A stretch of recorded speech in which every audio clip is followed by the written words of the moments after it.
అయ్యా, బస్సులో ఇంతమంది ఉన్నారు, ఒక్కరైనా సాయం చేయండి అయ్యా అని ఒక ముసలాయన ఎంత అడిగినా ఒక్కరు కూడా సాయం చేయలేదు. కానీ తర్వాత ఏం జరిగిందో తెలుసా?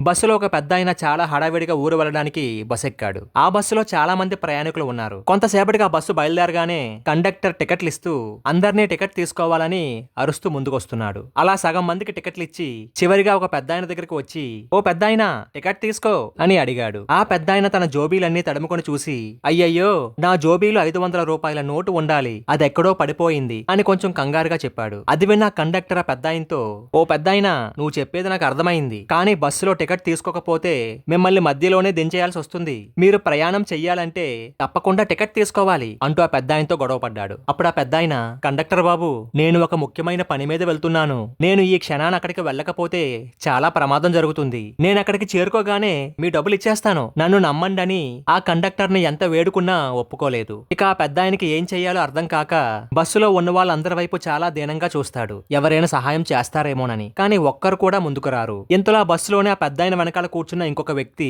కండక్టర్ గారు, ఈ పెద్దాయనికి టికెట్ డబ్బులు నేనిస్తాను, దయచేసి ఆ పెద్దాయన్ని తిట్టొద్దు అంటూ ఆ వ్యక్తి కండక్టర్ కి డబ్బులు ఇచ్చి పెద్దాయన కోసం ఒక టికెట్ తీసుకుంటాడు. అప్పుడు ఆ పెద్దాయన తన కోసం టికెట్ తీసుకున్న వ్యక్తిని చూసి, బాబు, నువ్వు నా కోసం నీ సొంత డబ్బును ఉపయోగించి నా కోసం టికెట్ తీసుకున్నావంటే నువ్వు నిజంగా దేవుడు అయ్యా అని చేతులు జోడించి అతనికి మొక్కడం మొదలు పెడతాడు. చివరిగా పెద్దాయన బస్ దిగి ఇంటికి వెళ్లిపోయిన తర్వాత కూడా బస్సులో ఒక గొప్ప వ్యక్తి నాకు టికెట్ తీసుకున్నాడు అంటూ ఇంకా మనసులో ప్రార్థిస్తూ ఉంటాడు. ఇలా సహాయం చేసినందుకు జీవితాంతం ఆ వ్యక్తిని మర్చిపోకుండా కొలవడం ఆ పెద్దాయనకు పనిగా మారింది. అయితే ఇక్కడ ఎవరికీ తెలియని విషయం ఒకటి ఉంది. ఆ బస్ ఎక్కిన పెద్దాయన తన దగ్గర ఉన్న 500 రూపాయలు ఎక్కడో పడిపోయాయని అనుకున్నాడు. కానీ ఆ పెద్దాయన వెనకాల కూర్చున్న ఆ వ్యక్తే ఆ పెద్దాయన దగ్గర నుంచి 500 రూపాయలు దొంగిలించాడని ఎవరూ గుర్తించలేకపోయారు. 500 రూపాయలు దొంగిలించి 5 రూపాయల బస్ టికెట్ ని దానం చేసి జీవితాంతం ఆ పెద్దాయన మనసులో దేవుడిగా స్థానం సంపాదించుకున్నాడు ఆ డబ్బు దొంగిలించిన వ్యక్తి. అచ్చం మన రాజకీయ నాయకుల్లాగా కొద్ది కాలంలోనే ప్రజలకే తెలియకుండా వారు సొమ్మును పందుకొక్కు మెక్కినట్లు మెక్కి